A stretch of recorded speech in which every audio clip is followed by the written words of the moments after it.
السلام علیکم ورحمۃ اللہ وبرکاتہ۔ 2 رکعت والی نماز کی تربیت و تعلیم دے رہا تھا۔ پہلی ویڈیو میں پہلا سجدہ کر کے اللہ اکبر کی تکبیر کے ساتھ نمازی کو اٹھنا چاہیے کی تعلیم میں دے رہا تھا۔ جب پہلا سجدہ کر کے اللہ اکبر کر کے اٹھے، قیام میں آ جائے تو دوبارہ بسم اللہ الرحمن الرحیم پڑھ کر سورہ فاتحہ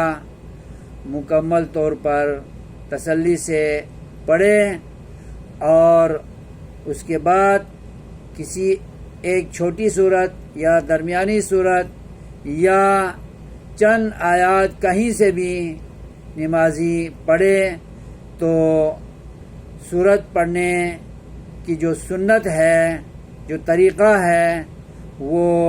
ادا کر چکا ہوگا۔ اس کے بعد رکوع میں جائے گا، اور رکوع میں جاتے ہوئے اللہ اکبر کہتے ہوئے رفع الیدین اسی طرح کرنا ہے جس طریقے سے رفع الیدین تکبیر تحریمہ میں کیا تھا، اور اپنی ہتھیلیوں کو اوپر کانوں کی لو تک اٹھا کر یا کم از کم کندھے تک اٹھا کر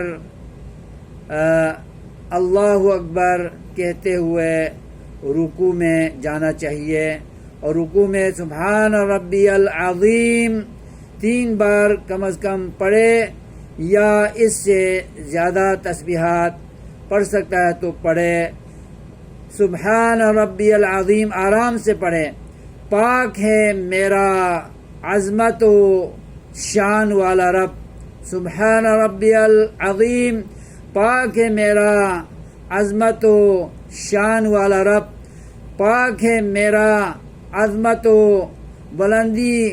اور شان والا رب، یہ 3 بار کہے، اور اس کے بعد رفع الیدین کرتے ہوئے سمیع اللہ لمن حمدہ ربنا ولک الحمد حمدا کثیرا طیبا مبارکا فیہ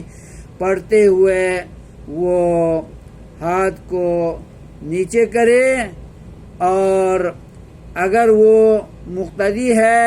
تو سمیع اللہ لمن حمدہ کے الفاظ نہ پڑھے، ربنا ولک الحمد حمدا کثیرا طیبا مبارکا فیہ پڑھے۔ یہی سنت طریقہ ہے جو نبی پاک صلی اللہ علیہ وسلم نے صحابہ کو، اپنی امت کو سکھایا تھا۔ ہمیں ان کی اتباع کرتے ہوئے ایسا کرنا چاہیے۔